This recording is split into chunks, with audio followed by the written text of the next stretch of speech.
Alright, what is good, ladies and gentlemen? It is the Master Reviewer back again with another review, and today we are doing a review for Moana 2, the sequel to the original Moana that came out in 2016. This one came out in 2024, and I don't really have any other background other than that, but I did want to mention something that I did not mention in the last video, which is that I did mention that I am going to be moving to a new setup in about the next 2 weeks, and I did not mention that it's going to be like a bit of a trade-off, because it means that since I'll be starting university soon, I'll probably have less time to actually watch stuff and actually get reviews out and rankings and all that good stuff. But then the trade-off is I think I'm going to have better audio quality finally, so the videos might actually be a bit more bearable to listen to, because I do apologize for like up until this point the audio quality, or like for the videos, they've been not the best, but I really cannot do anything about it with the circumstances that I have currently. But luckily in the new setup I will be able to have better audio quality, and so that is going to be something to look forward to.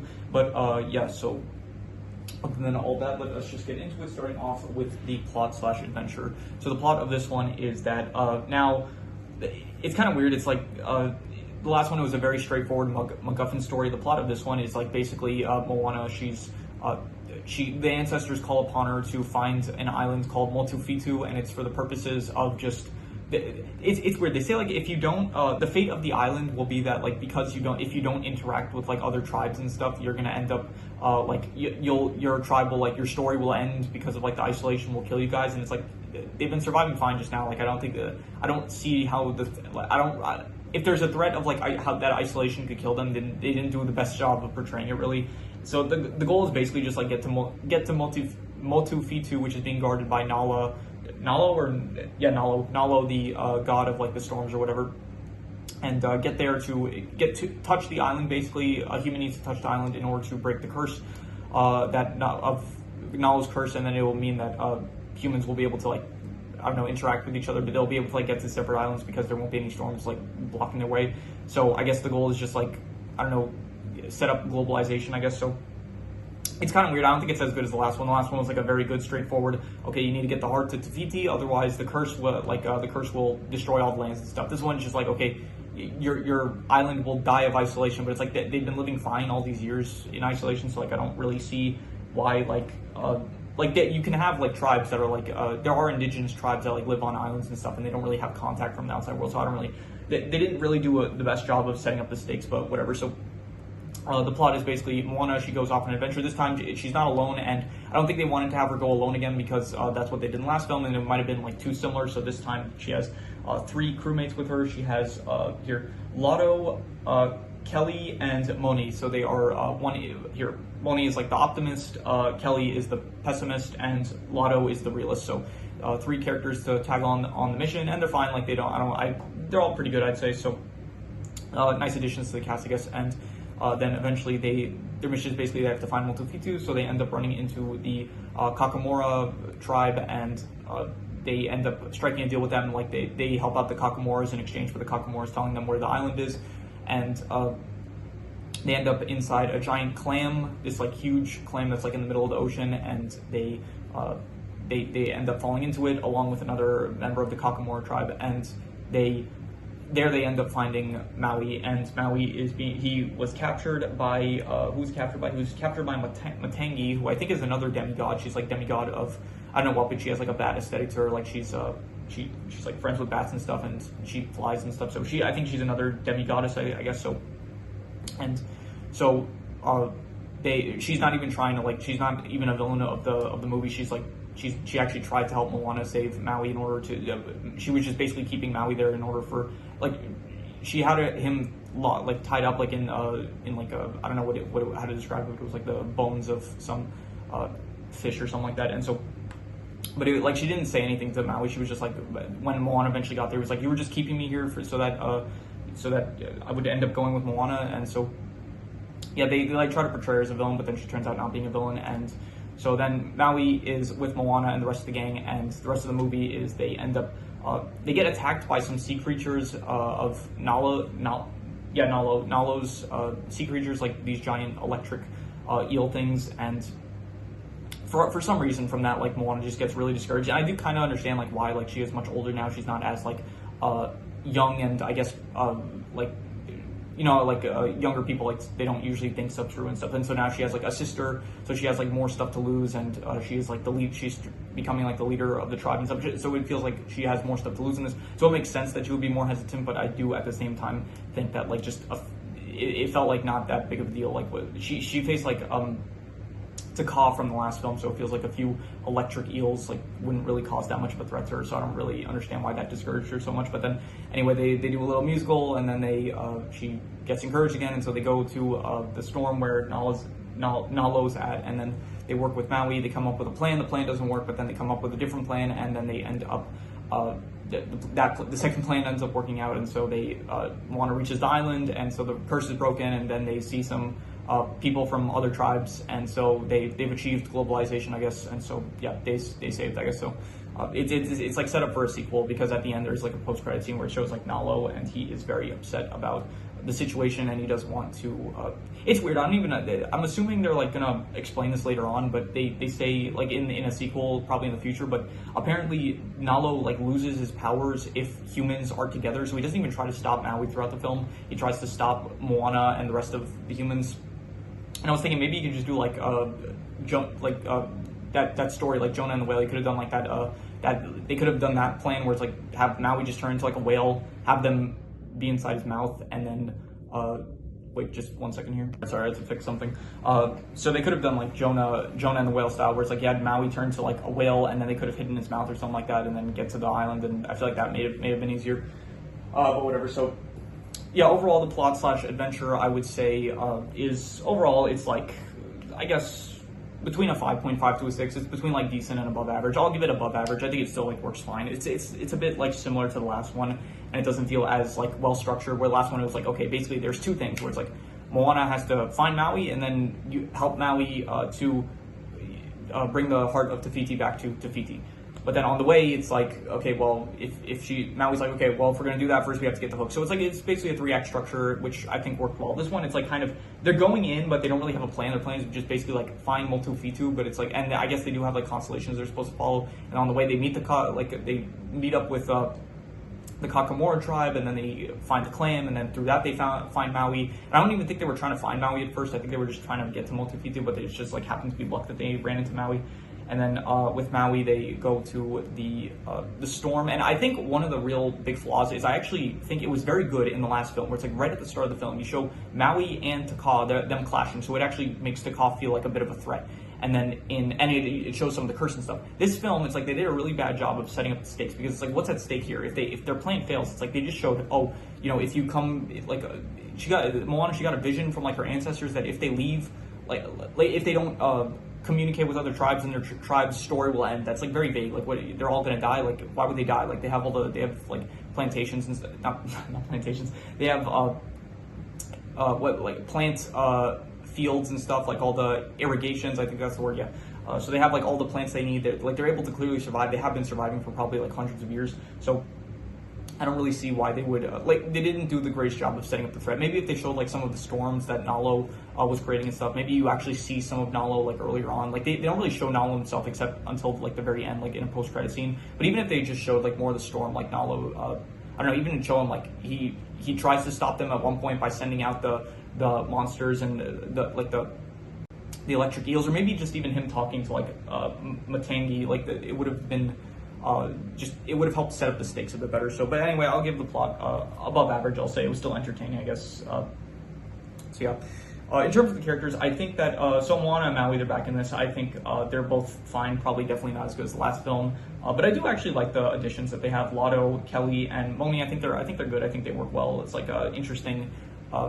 Like you needed some more characters, because you couldn't just have this be Moana and Maui again, but otherwise it would feel too much like the last film. And I think they did. I think they were like kind of they were fine additions to the cast. I think that they were entertaining. So they have Simi, who was Moana's sister, and I think that's pretty unique, right? Like there aren't too many Disney movie sequels where it's like suddenly the main character has like a sibling that I can think of off the top of my head. So I do think it is pretty unique. But then again, she's barely in the film. She's like in the start of it and a bit towards the end. It's kind of like just I guess her role as well, where it's like she is something for Moana to worry about, where she in the last film it's like she less so had stuff to worry about. It was more so just, I guess, The last film, it was just the destiny she had that she was trying to complete, and she was like, her worries stemmed from if she was good enough to be able to complete her mission, I guess. And this one, I felt more so like she had stuff to lose, which I thought was good.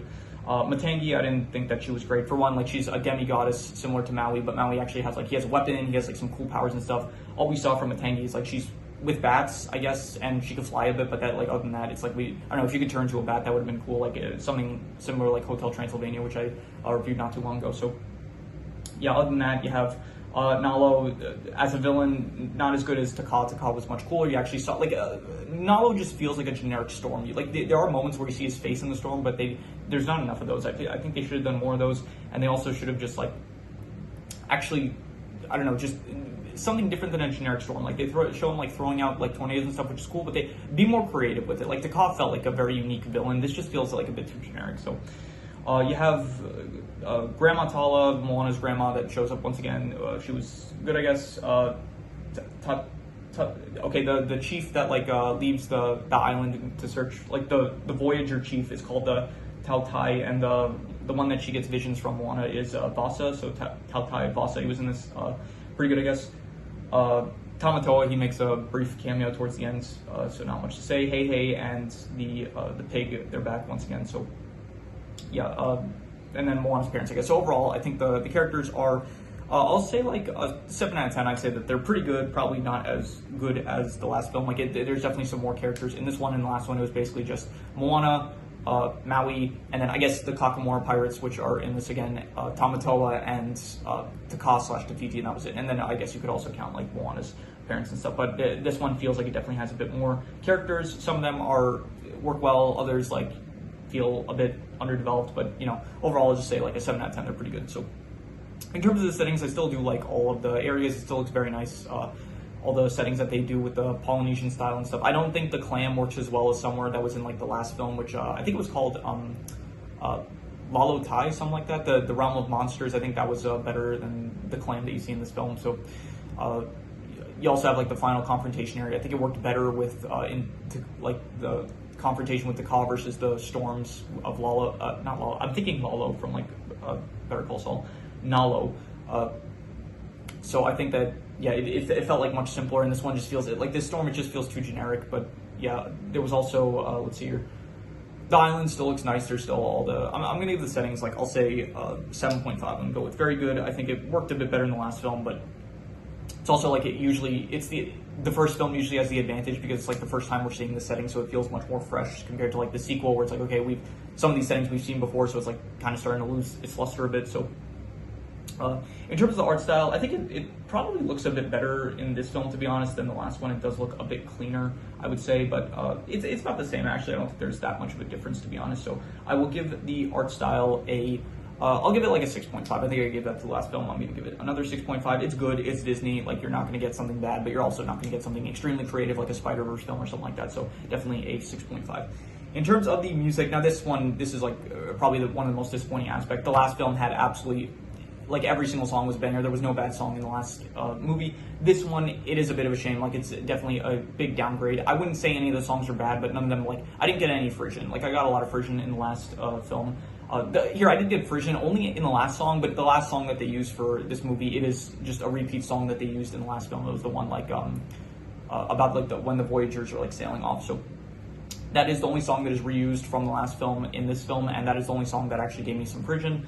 But yeah, so all the new songs, it didn't work as well. It just, I don't know. I'm pretty sure it's, like, the same person that, I think Lin-Manuel Miranda, he's the guy that did the soundtrack for the first movie, and then he did the soundtrack for this one as well. And so I do think that it's the same guy, but the music isn't as good, as my opinion. I have to just charge this for a second, so be right back. So yeah, I would say that probably the music I would end up giving, like, I don't know, like, maybe a 5.5. I'll be fair with it. Like, it's between, like, a 5 to a 5.5, but I'll call it decent. Like, I don't think they're bad necessarily.